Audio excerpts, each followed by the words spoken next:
Mexico అధ్యక్షురాలు Claudia ఎదుర్కొన్న లైంగిక వేధింపుల ఘటనపై ఆ దేశ మహిళలు ఆగ్రహం వ్యక్తం చేస్తున్నారు. దేశ అధ్యక్షురాలు సైతం వేధింపుల నుంచి విముక్తి పొందలేరని ఆందోళన వ్యక్తం చేస్తున్నారు. ఉన్నత పదవిలో ఉన్న క్లాడియాకే ఈ పరిస్థితి ఎదురైతే సామాన్య మహిళల పరిస్థితి ఏంటని ప్రశ్నిస్తున్నారు. ఈ తరహా ఘటనలు పునరావృతం కాకుండా నిందితుడిని కఠినంగా శిక్షించాలని డిమాండ్ చేస్తున్నారు.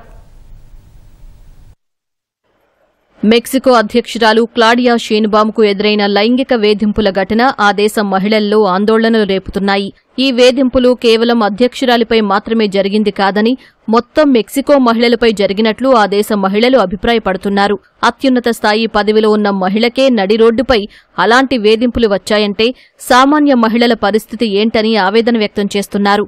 క్లాడియా దగ్గరకు నిందితుడు వస్తూ ఉంటే ఆమె వ్యక్తిగత సిబ్బంది ఏం చేస్తున్నారని మండిపడ్డారు. ఈ తరహా ఘటనలు పునరావృతం కాకుండా నిందితుడిని కఠినంగా శిక్షించాలని డిమాండ్ చేస్తున్నారు. Pero ni siquiera siendo la presidenta, estando en un rango tan alto o siendo quien es libre de este acoso que sufrimos las mujeres a diario. O sea, es increíble que como que los hombres no se puedan limitar a eso, ¿no?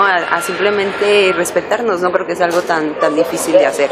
Y tanto en un తనపై అసభ్యంగా ప్రవర్తించిన వ్యక్తిపై case పెట్టేందుకు నిర్ణయం తీసుకున్నట్లు Claudia బుధవారం తెలిపారు.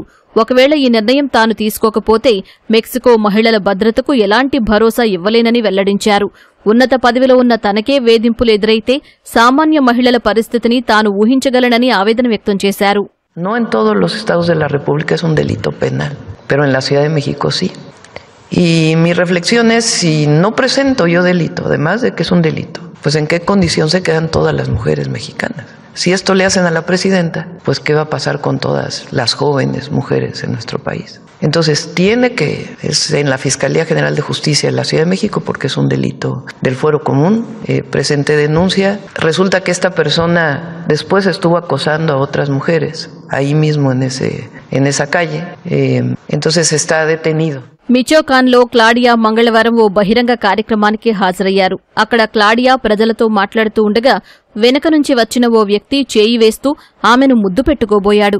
వెంటనే భద్రతా సిబ్బంది అతణ్ణి పక్కకు నెట్టారు. అయినప్పటికీ అతడు క్లాడియాను అసభ్యంగా తాకుతూ ఉండడంతో ఆమె ఇబ్బంది పడుతూ అతడి చేతిని పక్కకు నెట్టారు. ఆ వ్యక్తి మద్యం మత్తులో ఉన్నట్లు అధికారులు పేర్కొన్నారు. ఈ ఘటనకు సంబంధించిన దృశ్యాలు సామాజిక మాధ్యమాల్లో వైరల్గా మారడంతో నెటిజన్లు ఆగ్రహం వ్యక్తం చేస్తున్నారు.